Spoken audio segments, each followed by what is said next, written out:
أعوذ بالله من الشيطان الرجيم بسم الله الرحمن الرحيم يا أيها الذين آمنوا اتقوا الله وابتغوا إليه الوسيلة صدق الله العظيم وصدق رسوله النبي الكريم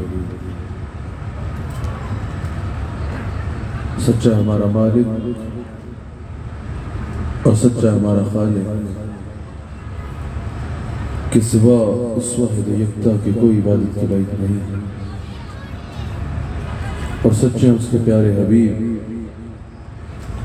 آپ کے اور میرے آقا مولا رحمت للعالمین خاتم النبیین حضرت سیدنا و مولانا محمد رسول اللہ صلی اللہ علیہ وآلہ وسلم کہ جن کے ذکر کی اس خوبصورت محفل میں اور آپ حاضر ہیں۔ الحمدللہ حضور علیہ السلام کے ذکر کی خوبصورت محفل ہے۔ حضرت امام علی الحق رحمت اللہ تعالی علیہ کا مزار مبارک ہے۔ یہاں پر تشریف فرما حاضرین اور پوری دنیا میں ARY ٹی وی پہ سننے والے ناظرین زیارت کر رہے ہیں۔ الحمدللہ ہمارے مرشد کریم صدارت فرما رہے ہیں، حافظ الحدیث رحمت اللہ تعالی علیہ کے جانشین، یقیناً حافظ حدیث رحمت اللہ تعالی علیہ حضرت نے نہ صرف اس شہر میں بلکہ پورے ملک پوری دنیا میں علماء کرام نے آپ سے علم دین حاصل کیا، اور یقیناً آپ کا فیضان اس وقت پوری دنیا میں تقسیم ہو رہا ہے۔ آپ کے جانشین حضرت صاحبزادہ حامد رضا صاحب مدد اللہ العالی تشریف فرما ہے۔ ماشاءاللہ حضرت صاحبزادہ پیر سید عارف باالحق شاہ صاحب مدد اللہ العالی آپ تشریف فرما ہیں۔ اللہ تعالیٰ ان شخصیات کا سایہ اہل سنت پر تا دیر قائم رکھے، اور یقیناً حضرت صاحبزادہ عارف باالحق شاہ صاحب کے والد گرامی کا میں نے وہ وقت دیکھا، وہ کلپ آپ سب نے دیکھا ہوگا کہ شب معراج کی رات حضور علیہ السلام کی حدیث پڑھتے ہوئے اللہ سے جا ملے۔ یقیناً لوگوں کی زندگی قابل رشک ہوتی ہے، ان کی موت کو اللہ نے قابل رشک بنا دیا۔ اللہ ان کے درجات میں مزید بلندیاں عطا فرمائے۔ میں نے تھوڑی دیر آپ سے مخاطب ہونا ہے۔ اللہ کریم نے قرآن کریم میں جا بجا حضور علیہ السلام کی شان کو بیان فرمایا۔ جو مقام میں نے تلاوت کیا، اللہ کریم ارشاد فرماتا ہے یا ایھا الذین آمنوا اتقوا اللہ۔ سب سے پہلے درس کیا ہے؟ اے ایمان والو اللہ سے ڈرو، اے ایمان والو اللہ سے ڈرو، تقوی اختیار کرو۔ تقوی کی تعریف کیا ہے؟ مفسرین کہتے ہیں کہ تقوی کی تعریف یہ ہے، اگر سادہ لفظوں میں تقوی کی تعریف کی جائے تو وہ یہ ہے کہ جہاں اللہ نے انسان کو حاضر ہونے کا حکم دیا ہے، وہاں سے اللہ کبھی انسان کو غیر حاضر نہ پائے، اور جہاں اللہ نے انسان کو غیر حاضر رہنے کا حکم دیا ہے وہاں کبھی اللہ انسان کو حاضر نہ پائے۔ اس کو تقوی کہتے ہیں۔ یعنی جس کام کا اللہ نے حکم دیا انسان اس کا پابندی سے اس پہ عمل کرے، اور جس چیز سے اللہ تعالیٰ نے اور اس کے رسول صلی اللہ علیہ وآلہ وسلم نے روک دیا انسان اس سے رک جائے، اس کو تقوی کہتے ہیں۔ یا ایھا الذین آمنوا اتقوا اللہ، اے ایمان والو اللہ سے ڈرو، تقوی اختیار کرو۔ یہاں پر حضور علیہ السلام کی شان بیان کرنے سے پہلے اگر حضور کی ہی تعلیمات اور قرآن کی اس آیت کا ترجمہ کرتے ہوئے ہم سب ایک بار ذرا غور و فکر کریں، اپنے حالات پہ فکر کریں، اپنی حالات پہ توجہ دیں۔ اگر ہم میں سے کسی سے بھی کہا جائے کہ کیا تم اللہ سے ڈرتے ہو، کیا تم اللہ سے خوف کرتے ہو، تو یقیناً ہم سب کا جواب ہوگا کہ ہاں ہم اللہ سے ڈرتے ہیں، اللہ کا خوف ہمارے دل میں ہے۔ لیکن اگر ہم اپنے معاملات دیکھیں نا تو معاذ اللہ کی پناہ، اللہ ہمیں معاف فرمائے، معاملات اس سے برعکس ہے۔ اگر انسان کوئی گناہ کرنے لگتا ہے، انسان آگے بھی دیکھتا ہے، پیچھے بھی دیکھتا ہے، دائیں بھی دیکھتا ہے اور بائیں بھی دیکھتا ہے۔ دیکھنے کی وجہ کیا ہوتی ہے کہ کوئی انسان دیکھ تو نہیں رہا۔ اگر کوئی انسان دیکھ رہا ہو تو گناہ نہیں کرتے، کیوں؟ کیونکہ لوگوں سے ڈر لگتا ہے، لوگوں میں اپنے امپریشن کا ڈر لگتا ہے، لوگوں سے خوف آتا ہے۔ اگر کوئی انسان دیکھ رہا ہو تو گناہ نہیں کرتے، اور اگر کوئی نہ دیکھ رہا ہو تو دلیری سے گناہ کر لیتے ہیں، یہ جانتے ہوئے کہ ہر حال میں ہمیں اللہ دیکھ رہا ہے۔ ایک بار بھی اوپر نہیں دیکھتے کہ اللہ تو ہر حال میں دیکھ رہا ہے، ہم یہ جانتے ہیں کہ اللہ ہر حال میں دیکھ رہا ہے، لیکن لوگوں کے سامنے گناہ کرتے ہوئے حیا کرتے ہیں، اللہ کے سامنے گناہ کرتے ہوئے حیا نہیں آتی۔ تو ذرا خود بتائیے، ڈر آپ کو انسانوں سے لگتا ہے یا اللہ سے لگتا ہے؟ اللہ کا ڈر دل میں بساؤ، اللہ کا ڈر دل میں بساؤ۔ یہ تصور ہر وقت اپنے ساتھ رکھو کہ ہر حال میں اللہ دیکھ رہا ہے، پھر اللہ سے حیا کرو، اللہ کا ڈر اپناؤ۔ اللہ تمہیں دنیا کے ہر ڈر سے نجات عطا فرما دے گا، اللہ تمہیں دنیا کے باقی ہر خوف سے نجات عطا فرما دے گا۔ اللہ سے صرف الفاظ کی حد تک نہیں ڈرنا، بلکہ اگر یہ یقین ہے کہ اللہ دیکھ رہا ہے اور حقیقتاً اللہ کا خوف دل میں ہے تو اس کا عمل سے مظاہرہ کرنا ہے، وہ صرف الفاظ سے نہیں بلکہ عمل سے ثابت ہوگا۔ یا ایھا الذین آمنوا اتقوا اللہ وابتغوا الیہ الوسیلہ۔ پھر اللہ کریم نے ارشاد فرمایا اور پھر اللہ کی طرف وسیلہ تلاش کرو۔ اے ایمان والو، اللہ سے ڈرو اور پھر اللہ کی طرف وسیلہ تلاش کرو، اس کی طرف وسیلہ تلاش کرو۔ میں نے تھوڑی دیر آپ سے کلام کرنا ہے، لیکن یہ یاد رکھیے گا، الحمدللہ ہم اہل سنت و جماعت اللہ کا جتنا شکر ادا کریں کم ہے، اللہ کا جتنا شکر ادا کریں کم ہے کہ ہمارا عقیدہ کسی بازار سے نہیں آیا، ہمارا عقیدہ کوئی آج انڈیا یا پاکستان کی کسی خانقاہ سے نہیں آیا، ہمارا عقیدہ برے صغیر میں کسی خانقاہ سے نہیں آیا۔ الحمدللہ یہ وہی عقیدہ ہے جو مدینہ منورہ سے آیا ہے، جو مدینہ منورہ سے آیا ہے۔ ہمارا ایک ایک عقیدہ قرآن سے ثابت ہے۔ الحمدللہ ہم خالی نعروں کی حد تک صحابہ کے نوکر نہیں ہیں، الحمدللہ ہمارے عقیدے صحابہ کے عقیدوں کے مطابق ہیں۔ الحمدللہ ہمارا وہی عقیدہ ہے جو قرآن سے ملا ہے، جو حضور علیہ السلام کی حدیث سے ملا ہے، جو افضل البشر بعد الانبیاء بالتحقیق حضرت سیدنا صدیق اکبر کا عقیدہ تھا۔ الحمدللہ اہل سنت کا عقیدہ بعین ہی وہ عقیدہ ہے۔ اہل سنت کا عقیدہ بڑا مضبوط عقیدہ ہے۔ سنیو، اللہ کا شکر کیا کرو کہ اللہ نے اہل سنت و جماعت میں رکھا ہے، کیونکہ یہ وہی عقیدہ ہے جو حضور کی مجلس میں صحابہ کا نظر آتا ہے۔ اللہ اکبر۔ اللہ کریم نے فرمایا یا ایھا الذین آمنوا اتقوا اللہ وابتغوا الیہ الوسیلہ، اور پھر اللہ کی طرف وسیلہ تلاش کرو۔ صرف اس عنوان پہ یہاں تشریف فرما حاضرین اور پوری دنیا میں ARY کے سننے والے ناظرین سے کچھ دیر کلام کرنا چاہوں گا، آپ کی بھرپور توجہ درکار ہے۔ ہم الحمدللہ صرف جذباتی باتیں کرنے والے نہیں ہیں، اہل سنت کا عقیدہ صرف نعروں یا اشعار کی حد تک نہیں ہے۔ سنیوں کو یہ عقیدہ پتہ ہونے چاہیے، اپنے عقیدے پہ دلیل ہونی چاہیے۔ سنی اتنے ڈیفینسو کیوں ہو کہ کوئی سنیوں سے آگے پوچھے کہ اذان سے پہلے درود کیوں پڑھتے ہو؟ سنیوں کو اپنا عقیدہ ایسے یاد ہونا چاہیے کہ جس مسجد میں درود نہیں پڑھا جا رہا اس میں جا کے پوچھے، کلمہ بھی ان کا پڑھا ہے اور انہیں پہ درود نہیں پڑھتے، انہیں پہ درود نہیں پڑھتے۔ سنیوں کو اپنے عقیدے ایسے یاد ہونے چاہیے کہ سنی خود سنیوں سے کوئی نہ پوچھے کہ میلاد کیوں مناتے ہو، جو میلاد نہیں مناتا اس سے پوچھے کہ یہ تو رسول کی ولادت کی خوشی ہے، تمہاری کس سے رشتہ داری ہے جو حضور کی خوشی سے تمہیں روکتا؟ اپنا عقیدہ پکا ہونا چاہیے، اپنا عقیدہ یاد ہونا چاہیے، اپنے عقیدے پہ دلیل ہونی چاہیے۔ حضرت شیخ زید بن حسن قاصری رحمہ اللہ اس آیت کی تفسیر میں کہتے ہیں، اس آیت کی تفسیر میں کہتے ہیں، جب اللہ کریم نے یہ ارشاد فرمایا نا وَابْتَغُوا إِلَيْهِ الْوَسِيلَةَ، یہاں اس سے مراد یہ ہے کہ اللہ کریم کی طرف وسیلہ یا جو ہے عموم کا یہ اللہ نے ارشاد فرما دیا۔ یہاں صرف توسل بالاعمال نہیں، اس سے توسل بالاشخاص بھی مراد ہے، یعنی صرف اعمال کا توسل نہیں بلکہ اللہ کے برگزیدہ بندوں کا بھی توسل اس سے مراد ہے۔ اگر صرف اعمال کا توسل ہوتا تو وہ تو اتقوا اللہ میں اعمال شامل تھے، اعمال کا حکم تو اتقوا اللہ میں ہو گیا، اس کے باوجود کہا وابتغوا الیہ الوسیلہ، اعمال کرنے کے حکم کے بعد پھر فرمایا اس کی طرف وسیلہ تلاش کرو۔ تو پتہ چلا یہاں صرف عمل کا وسیلہ نہیں، آگے بھی وسیلے سے مراد ہے، وسیلے سے مراد آگے بھی ہے، اور وہ کیا ہے؟ اس سے مراد یہ بھی ہے کہ اللہ کے برگزیدہ بندوں کا دامن تھامو، یہ اللہ تک پہنچنے کا بہترین رستہ ہوگا۔ اور احیاء العلوم میں امام علوسی اس آیت کی تفسیر میں کہتے ہیں،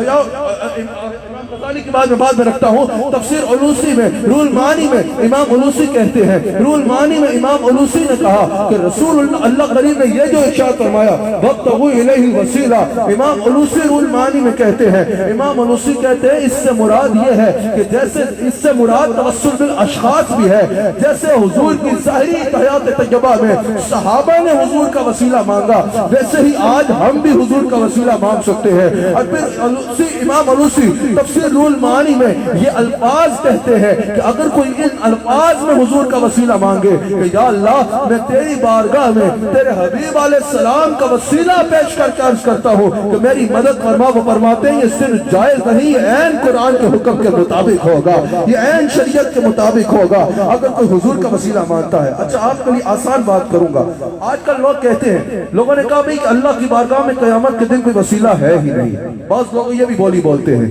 کہ قیامت کے دن اللہ اور بندے کے درمیان کوئی وسیلہ ہوگا ہی نہیں، بس جسے اللہ چاہے گا معاف کر دے گا، بخش دے گا، جسے چاہے گا جنت دے گا، جسے چاہے گا جہنم میں بھیجے گا۔ اس میں کوئی شک نہیں کہ فیصلہ اللہ کی مرضی پہ ہونا ہے، اعمالوں کی گٹھری بھی انسان لے کے جائے گا، وہ بے نیاز ہے، چاہے تو قبول کرے تو چاہے تو نہ کرے، اس میں کوئی شک نہیں کہ بات اس کی مرضی پہ بننی ہے۔ لیکن جو آپ کہہ رہے ہو نا کوئی وسیلہ نہیں ہوگا، تو ہم سوال کرتے ہیں، میں نے سوال کیا کہ تم کہتے ہو کہ اللہ کی بارگاہ میں قیامت کے دن کوئی وسیلہ نہیں، کہا نہیں نہیں کوئی وسیلہ نہیں، تو میں نے کہا بتاؤ میزان پہ کیا رکھا جائے گا، یہ جو میزان قائم ہونا ہے اس میں کیا رکھا جائے گا، ایک طرف آپ کو اور ایک طرف آپ کے ابا جان کو بٹھایا جائے گا، کہا نہیں نہیں اس میں ایک طرف نیکیاں رکھی جائیں گی اور ایک طرف گناہ رکھے جائیں گے۔ میں نے کہا پھر کیا ہوگا، کہا ہونا کیا ہے، نیکیاں زیادہ ہوئی تو جنت ملے گی اور گناہ زیادہ ہوئے تو جہنم میں جانا پڑے گا۔ میں نے کہا ذرا پھر بتائیے گا کیا ہوگا، کہا نیکیاں زیادہ ہوئی تو جنت میں جائیں گے۔ میں نے کہا کیا نیکیاں وسیلہ بن رہی ہیں یا نہیں بن رہی، کہا ہاں ہاں نیکیاں وسیلہ بن رہی ہے۔ میں نے کہا نیکیاں وسیلہ بن رہی ہے، نیک اعمال وسیلہ بن رہے ہیں، کہا ٹھیک ہے توسل بالاعمال تو ہم مان لیتے ہیں، نیکیوں کا توسل تو مان لیتے ہیں لیکن توسل بالاشخاص نہیں مانیں گے، یعنی نیکیوں کا وسیلہ تو ہم مان لیتے ہیں لیکن رسول اللہ کا وسیلہ نہیں مانیں گے۔ میں نے کہا اسی بات کو آگے کرتے ہیں، بتاؤ اگر میزان پہ جو عمل رکھے جائیں گے، اگر کوئی ناخون بھی اس ترتیب سے کاٹتا ہوا کہ رسول اللہ ایسے کاٹتے تھے، کیا یہ عمل میزان پہ رکھا جائے گا یا نہیں، کہا بالکل رکھا جائے گا۔ میں نے کہا اگر کوئی جوتے بھی اس طرح جھاڑ کے پہنے اس نیت سے کہ حضور نے جھاڑ کے پہنے، کیا یہ عمل میزان پہ رکھا جائے گا یا نہیں، کہا بالکل رکھا جائے گا۔ میں نے کہا اگر کوئی اس کروٹ لیٹے اس طرح سے کہ رسول اللہ ایسے لیٹتے تھے، کیا یہ میزان پہ رکھا جائے گا، کہا بالکل رکھا جائے گا۔ میں نے کہا اگر کوئی بیٹھ کے پانی پیے اس نیت سے کہ حضور ایسے کرتے تھے، کیا یہ عمل میزان پہ رکھا جائے گا، کہا بالکل رکھا جائے گا اور وسیلہ نجات بنے گا۔ میں نے کہا نادان خود سوچو، جس کی ادائیں وسیلہ نجات بن رہی ہیں اس کی ذات کا عالم کیا ہوگا، جس کی ادائیں وسیلہ بن رہی ہیں، جس کی ادائیں وسیلہ نجات بن رہی ہیں اس کی ذات کا عالم کیا ہوگا۔ کہا نہیں ہم توسل بالاعمال نہیں مانتے۔ حضرت ضیاء الدین مدنی رحمہ اللہ قطب مدینہ، حضرت ضیاء الدین مدنی رحمۃ اللہ علیہ کے پاس ایک شخص حاضر ہوا، اس نے کہا کہ میں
حضرت ضیاءالدین مدنی رحمہ اللہ قطب مدینہ ہے، ان کی بارگاہ میں ایک شخص گیا، کہا کہ میں اعمال کا توسل مانتا ہوں لیکن حضور علیہ السلام کا توسل نہیں مانتا، یعنی میں یہ تو مانتا ہوں کہ نیکیاں وسیلہ بنیں گی لیکن میں حضور علیہ السلام کے وسیلے کا قائل نہیں ہوں۔ آپ نے فرمایا اچھا بیٹھو یہاں پر۔ آپ نے اس سے سوال فرمایا، حضرت ضیاءالدین مدنی نے پوچھا کہ بتاؤ کہ تمہاری زندگی میں کوئی ایک بھی ایسی نماز ہے جس میں تم قسم اٹھا سکو کہ یہ قبول ہے؟ کہا نہیں۔ کہا کوئی بھی ایسا روزہ ہے جس میں تم قسم اٹھا کے کہہ سکو کہ یہ روزہ قبول ہو چکا ہے یا مقبول ہے؟ کہا نہیں۔ کہا کوئی بھی حج ایسا ہے جس میں تم قسم اٹھا کے کہہ سکو کہ یہ اللہ کی بارگاہ میں قبول ہو چکا ہے؟ کہا نہیں، کوئی حج ایسا نہیں ہے، کوئی نماز ایسی نہیں ہے، کوئی روزہ ایسا نہیں ہے جس میں قسم اٹھا کے کہہ سکوں کہ یہ اللہ کی بارگاہ میں قبول ہے۔ ہم نے عمل کیا، اس کی شان ہے، وہ چاہے تو قبول کرے چاہے تو نہ کرے۔ حضرت ضیاءالدین مدنی نے کہا بتا دو کوئی تمہارے پاس ایسا عمل ہے جس میں تم قسم اٹھا کے کہہ سکو کہ یہ قبول ہے؟ کہا نہیں۔ آپ نے فرمایا بتاؤ حضور کی ذات کی مقبولیت میں کوئی شک ہے؟ کہا ان کی ذات کی مقبولیت کا شک تو انسان کو کافر کر دیتا ہے، ان کی ذات کی مقبولیت میں کوئی شک نہیں۔ آپ نے فرمایا نادان، اس کا وسیلہ تو اپنا رہے ہو جس کی مقبولیت میں شک ہے، اور اس کے وسیلے سے بھاگ رہے ہو جس کی مقبولیت میں شک انسان کو کافر کر دیتا ہے۔ کہا جب بھی دعا کرو حضور کے وسیلے سے کرو، جب بھی مانگو تو وسیلے سے انہی کے مانگو، اس وسیلے سے کرم اور دوبارہ ہوگا، اس وسیلے سے کرم اور دوبارہ ہوگا۔ امام اہل سنت حضرت امام احمد رضا خان بریلوی رحمت اللہ تعالیٰ علیہ، اعلیٰ حضرت نے رسالہ لکھا وسیلہ مصطفیٰ پہ، اور سب سے پہلے یہ آیت اپنے مقدمے میں لکھی، یا ایھا الذین آمنوا اتقوا اللہ وابتغوا الیہ الوسیلہ۔ آپ نے کہا کہ لوگ کہتے ہیں کہ اللہ کی طرف کوئی وسیلہ نہیں، تو آپ نے فرمایا کہ اللہ کی طرف اللہ کو ہی وسیلہ بنا لے، یہ کیسی بات ہے؟ مثال کے طور پہ اگر کسی کو وزیر اعظم سے ملنا ہو، وہ کسی سے کہے کہ میں نے وزیر اعظم سے ملنا ہے، کیا کروں؟ لوگ کہیں کہ وزیر اعظم سے کہو کہ وزیر اعظم سے ملا دے، وہ کہے گا کیسی بات کر رہے ہو، اس تک ملنے کے لیے کوئی ذریعہ چاہیے۔ اعلیٰ حضرت نے کہا اس سے کیا مراد ہے؟ اللہ کی طرف اللہ کو ہی وسیلہ بنا لے۔ کہا نہیں، اللہ کی طرف وسیلہ بنانا ہوگا۔ پھر حضرت عبداللہ بن مسعود کا قول رکھا، کہا حضرت عبداللہ بن مسعود فرماتے ہیں اللہ تک پہنچنے کے جتنے وسیلے ہیں سب سے مجرب اور سب سے مضبوط وسیلہ رسول اللہ کا وسیلہ ہے، سب سے مضبوط وسیلہ رسول اللہ صلی اللہ علیہ وآلہ وسلم کا وسیلہ ہے۔ اللہ تک پہنچنے کے جتنے راستے ہیں سب سے مضبوط وسیلہ رسول اللہ کا وسیلہ ہے۔ لوگ کہتے ہیں وسیلہ کا لفظ اہل سنت نے اپنی طرف سے گاڑ لیا، یا اہل سنت نے اپنی طرف سے وسیلہ نکال لیا۔ اہل سنت نے وسیلے کا لفظ دریافت نہیں کیا، بلکہ یہ وسیلے کا لفظ تو قرآن میں آیا ہے۔ اللہ نے فرمایا ہے وابتغوا الیہ الوسیلہ، اللہ کی طرف وسیلہ تلاش کرو۔ کہتے ہیں وسیلے میں کچھ نہیں ہے، پوچھو یوسف علیہ السلام سے، قرآن میں اللہ نے تفصیل سے بیان کیا ہے۔ جب حضرت یوسف علیہ السلام کے بھائیوں نے ان کو بتایا کہ حضرت یعقوب علیہ السلام کی آپ کی یاد میں رو رو کے بینائی چلی گئی ہے، آنکھوں کا نور بینائی چلی گئی ہے، آنکھیں نابینا ہو چکی ہیں، اس وقت چاہیے تو یہ تھا کہ حضرت یوسف علیہ السلام ہاتھ اٹھاتے اور دعا کرتے یا اللہ میرے والد حضرت یعقوب علیہ السلام کو شفا عطا فرما دے۔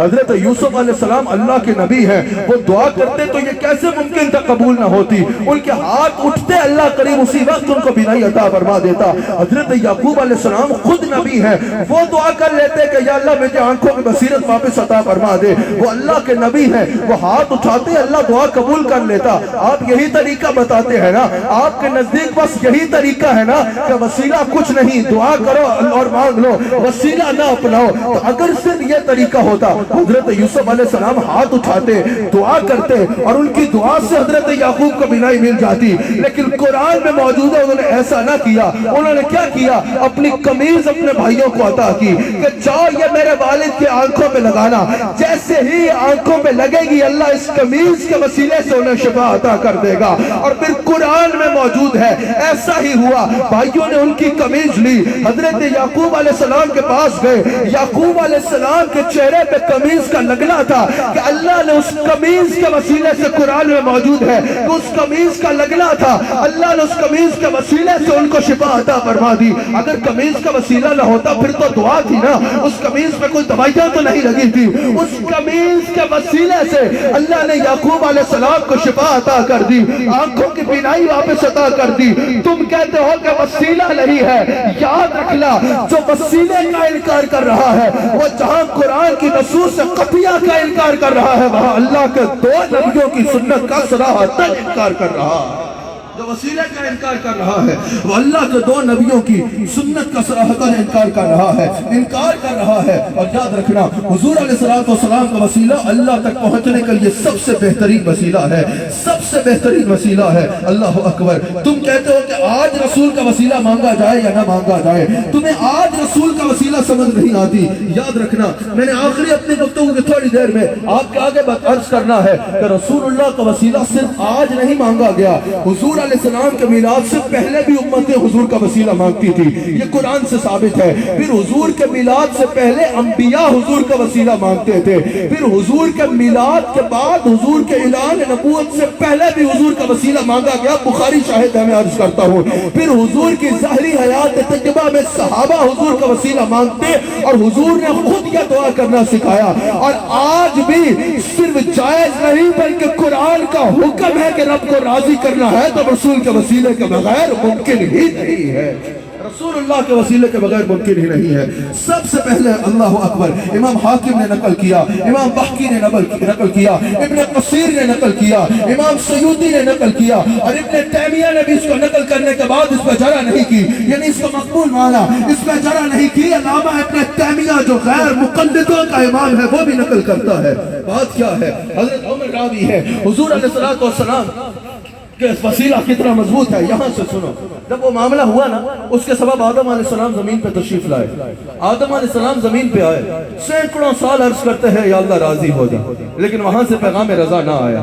ایک دن حضرت آدم علیہ السلام نے دعا کی اور دعا کی کہ یا اللہ مجھے میری توبہ کو قبول فرما دے، اپنے حبیب محمد رسول اللہ صلی اللہ علیہ وآلہ وسلم کے صدقے حضور علیہ السلام کا صدقہ میری توبہ کو قبول فرما لے، میری توبہ کو قبول فرما لے۔ یہ عرض کرنا تھا، لمحے میں پیغام رضا آ گیا، اسی وقت اللہ نے ان کی توبہ کو قبول فرمایا اور کہا کہ اگر وہ نہ ہوتے تو تمہیں بھی نہ بناتا، وہ نہ ہوتے تو تمہیں بھی نہ بناتا۔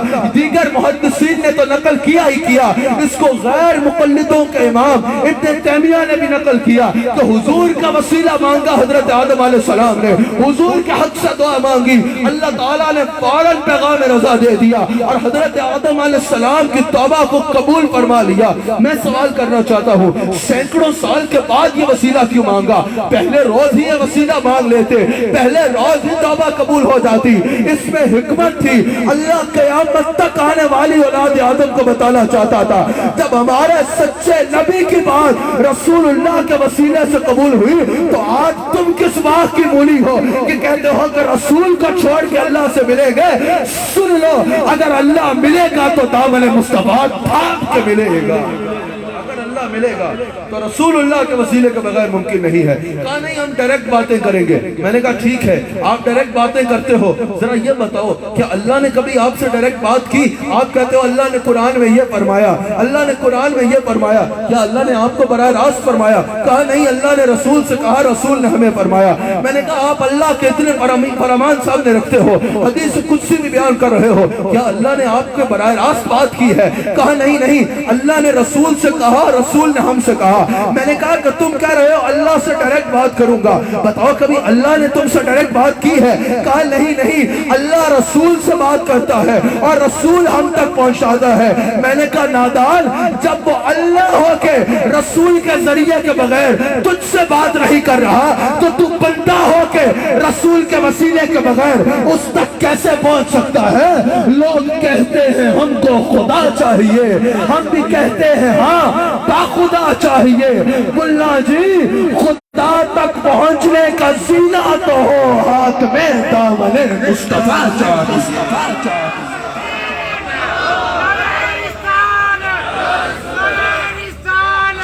حضرت جابر اور حضرت عباس کے اشعار محدثین نے نقل کیے کہ حضرت عباس نے حضور کی بارگاہ میں کھڑے ہو کے کہا یا رسول اللہ، اگر حضرت نوح علیہ السلام کی کشتی کو کنارہ ملا تو وسیلہ آپ کا نور بنا۔ یا رسول اللہ، اگر ابراہیم علیہ السلام کے آگے آگ باغ بن گئی تو وسیلہ آپ کا نور بنا۔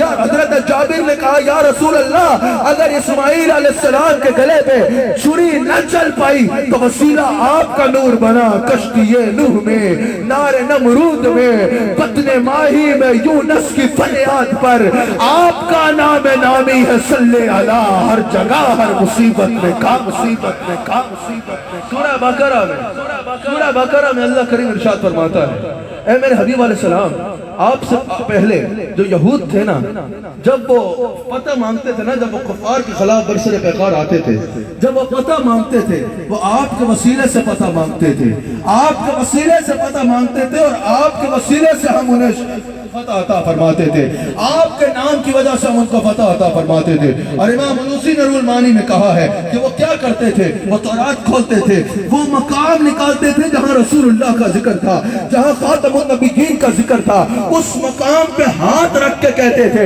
کہ یا اللہ یہ تیرے نبی جن کا تو نے اپنی کتاب سے اتنے اہتمام سے ذکر کیا ہے، جنہوں نے ہر نبی سے سب سے آخر میں آنا ہے، تجھے ان کا وسیلہ پیش کر کے عرض کرتے ہیں ہمیں پتہ عطا فرما۔ اللہ حضور کے وسیلے سے پتہ عطا کرتا تھا۔ میں سوال کرتا ہوں، اگر حضور سے پہلے یہود حضور کا وسیلہ مانگتے تھے، اللہ ان کو عطا کرتا تھا، آج اگر کوئی رسول اللہ کا امتی رسول کا وسیلہ مانگے گا، اس پر عنایات کا عالم کیا ہوگا،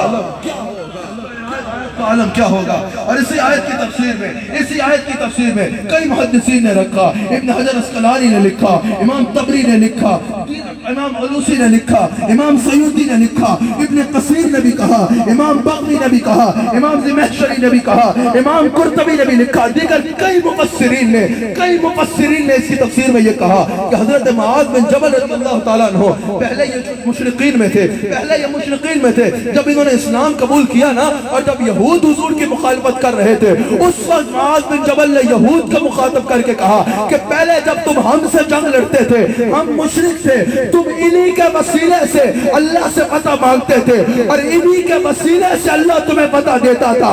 آج ہم ان کے غلام ہو گئے ہیں، اور تم جن کا وسیلہ کھاتے تھے انہی کی مخالفت کر رہے ہو۔ پتہ چلا صحابہ برسر پیکار آ کے کہتے تھے حضور کی مخالفت کرنے والے کو کہ وسیلہ بھی حضور کا کھاتے تھے اور مخالفت بھی حضور کی کرتے ہو۔ یہی وجہ ہے اعلیٰ حضرت نے کہا، گھر میں عشق رسالت کی روایت نہ سہی، ادب نبی داخل عادت نہ سہی، شیر مادر میں اسیروں کی نجابت نہ سہی، اور تم پر میرے آقا کی عنایت نہ سہی، اور نجدیوں کلمہ پڑھانے کا بھی احسان کیا۔ جن کا کلمہ پڑھا ہے، جنہوں نے تمہیں اللہ سے ملایا ہے، جو اللہ کو پہچان کرانے میں تمہارے لیے وسیلہ بنے، تم انہی کے وسیلے سے بھاگ رہے ہو۔ آج لے ان کی پناہ، آج مدد مانگ ان سے، پھر نہ مانیں گے قیامت میں اگر مان گیا، پھر نہ مانیں گے قیامت میں اگر مان گیا۔ جس کو جو ملا میرے مصطفیٰ علیہ السلام کے وسیلے سے ملا، جس کو جو مل رہا ہے میرے مصطفیٰ کا وسیلہ مل رہا ہے، قیامت تک جس کو جو ملے گا میرے مصطفیٰ علیہ السلام کے وسیلے سے ملے گا۔ پھر سنو، حضور کے اعلان نبوت سے پہلے حضور کے میلاد کے بعد بھی حضور کا وسیلہ مانگا گیا، حضور کا وسیلہ مانگا گیا۔ اللہ اکبر۔ حضرت حضور علیہ السلام کے جب بچپنا تھا، حضرت ابو طالب جب حضور کو سفر پہ لے کے گئے تجارت کے لیے، تو ایک جو اس وقت یہودیوں کا عالم تھا، اس نے حضور علیہ السلام کو دیکھا تو وہ حضور علیہ السلام کو پہچان گیا۔ حضور علیہ السلام پہ بادل کو سایہ کرتے دیکھا، درختوں کو جھکتے دیکھا، جس رستے سے گزرتے اس رستوں کو مہکتے دیکھا، مہر نبوت کو دیکھا، وہ پہچان گیا کہ یہی وہ نبی ہے جس کی ہر نبی بشارت دیتا آیا ہے۔ اس نے حضرت ابو طالب کو اشارتاً بتا دیا کہ ان کا خیال کرنا، کیونکہ وہ جانتا تھا کہ جو دیگر یہود ہیں ان سے یہ برداشت نہیں ہوگا، ان کے جو عزائم ہوں گے ان سے آغاز تھا۔ اس نے کہا ان کا خیال کرنا۔ حضرت ابو طالب بھی پہچان گیا۔ واپس مکہ ہے تو مکہ میں قید سالی ہوگی۔ اس وقت حضور کی ظاہری عمر مبارک، ویسے تو حضور تب سے ہیں جب حضرت آدم کا جسم مٹی اور پانی میں تھا، حضور کی ظاہری جو عمر مبارک ہے، لباس بشریت تھی، وہ بچپنا تھا۔ مکہ میں قید سالی ہوگی۔ امام قسطلانی نے بھی نقل کیا ہے اور ابن عساکر نے بھی نقل کیا ہے، مکہ میں قید سالی ہوگی۔ حضرت ابو طالب نے کیا کیا؟ حضور کو لے کے گئے اور دیوار کعبہ سے لگا دیا اور ہاتھ اٹھائے اور کہا یا اللہ اس سونے چہرے والے جوان کے صدقے بارش نازل فرما دے، اسی وقت بحران رحمت کا مکہ میں نزول ہو گیا۔ پھر جب حضور کی عمر 45 برس ہوئی نا، ظاہری عمر مبارک، یعنی اعلان نبوت کے 5 سال بعد جب حضور کی عمر مبارک 45 برس ہوئی، امام بخاری نقل کرتے ہیں، امام بخاری نقل کرتے ہیں، تو اس وقت حضرت ابو طالب نے حضور کی شان میں اشعار کہے، اور ان کا ترجمہ یہ ہے کہ یہ روشن چہرے والی شخصیت، یہ روشن چہرے والی شخصیت جن کے وسیلے سے بارش مانگی جاتی ہے، یہ جو یتیموں کے ملجا ہے اور بیواؤں کے فریاد رس ہے، فریاد رس ہے۔ حضرت عبداللہ بن عمر کہتے ہیں، بخاری میں موجود ہے کہ جب بھی حضور بارش کر کے دعا کرتے اور بارش برستی، یہ بخاری میں موجود ہے۔ حضرت عبداللہ بن عمر کہتے ہیں، مجھے حضرت ابو طالب کے وہ اشعار یاد آتے جن میں انہوں نے حضور کے وسیلے کا ذکر کیا تھا۔ اور حضرت عبداللہ بن دینار کہتے ہیں، یہ بھی بخاری میں موجود ہے کہ اکثر حضرت عبداللہ بن عمر یہ اشعار پڑھا کرتے حضرت ابو طالب کے، جن میں حضور کے وسیلے کا ذکر تھا، اور جو حضور کے وسیلے پہ حضرت ابو طالب نے حضور کی شان میں کہے تھے۔ پتہ چلا حضور کی ولادت سے بعد حضور کے اعلان نبوت سے پہلے بھی وسیلہ مانگا جاتا تھا، پھر بعد میں ہی تو سکہ چلتا ہی مصطفیٰ کا ہے، بعد میں تو حضور کے وسیلے کا۔ اگر سب سے پہلا فائدہ دیکھنا چاہو تو اللہ قرآن میں بیان فرماتا ہے، وَمَا قَانَ اللَّهُ لِيُعَذِّبَهُمْ وَأَنْتَ فِيهِمْ۔ اے میرے حبیب علیہ السلام، جب حضور علیہ السلام نے اعلان نبوت فرمایا نا، کفار مکہ نے مخالفت کی حد کر ڈالی۔ اس وقت مفسرین لکھتے ہیں کہ ابو جہل نے جا کے کعبے کا غلاف پکڑ لیا اور کہا کہ اگر ہم جھوٹے ہیں تو ہم پہ عذاب نازل ہو۔ اللہ نے قرآن نازل فرمایا، اللہ نے فرمایا اگر مصطفیٰ نہ ہوتے نا تو تمہیں لگ پتا جاتا، لیکن بات یہ ہے کہ رسول اللہ کو بھیج چکا ہوں، رحمت للعالمین بنا کے مصطفیٰ کو بھیج چکا ہوں۔ اب یہ ہماری شان کے شایع نہیں ہے کہ مصطفیٰ کو بھیجے اور پھر عذاب بھی بھیجے۔ کہا وَمَا قَالَ اللَّهُ لِيُعَذِّبَهُمْ وَأَنْتَ فِيهِمْ، یہ ہماری شان کے شایع ہی نہیں ہے کہ مصطفیٰ جلوہ گر ہو اور پھر ہمارا عذاب دنیا پہ آ جائے۔ پہلی قومیں اگر نافرمانی کرتی تو ان پہ عذاب آ جاتا، آج اگر ہر نافرمانی کے باوجود ہم پہ عذاب نہیں آ رہا تو کیا اس وجہ سے کہ دنیا پہ کعبہ ہے؟ ہرگز نہیں۔ کیا اس وجہ سے کہ صفا مروہ ہے؟ ہرگز نہیں۔ کیا اس وجہ سے کہ مقام ابراہیم یہاں ہے؟ ہرگز نہیں۔ کیا اس وجہ سے کہ بڑی بڑی درگاہیں اور بڑے بڑے پیر ہیں؟ ہرگز نہیں۔ کیا اس وجہ سے کہ بڑے بڑے علماء ہیں؟ ہرگز نہیں۔ آج اگر دنیا بچی ہے عذاب سے تو قرآن بتا رہا ہے کوئی اور وجہ نہیں، یہ وسیلہ ہے میرے مصطفیٰ، یہ وسیلہ ہے میرے مصطفیٰ۔ اچھا، اس کے بعد اللہ نے کیا فرمایا؟ اے میرے حبیب علیہ السلام، اگر آپ موجود ہوں تو پھر عذاب نہیں دوں گا، اور اگر یہ عبادت بھی کر رہے ہو تب بھی عذاب نہیں دوں گا۔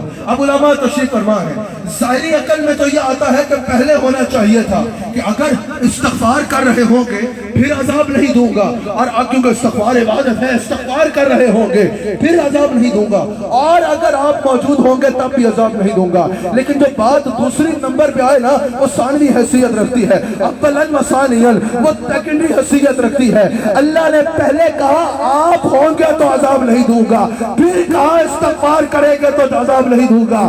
اللہ واضح کر رہا ہے استغفار کی بڑی فضیلت ہے، تسبیحات کی بڑی فضیلت ہے، نمازوں کی بڑی فضیلت ہے، عبادات کی بڑی فضیلت ہے، لیکن ہر عبادت سے مقدم وجود مصطفیٰ، وجود مصطفیٰ علیہ السلام ہے۔ کہا اگر بچے ہو تو صرف سجدوں کی وجہ سے نہیں، وجود مصطفیٰ کی وجہ سے بچے ہو۔ اچھا، پھر اللہ کریم فرماتا ہے حضور علیہ السلام کے وسیلے کی بہت بڑی دلیل امام تقی الدین سبکی کے نزدیک بھی، امام مالک کے نزدیک بھی، امام قسطلانی کے نزدیک بھی وسیلہ مصطفیٰ کی یہ سب سے بڑی دلیل ہے، یہ سب سے بڑی دلیل ہے۔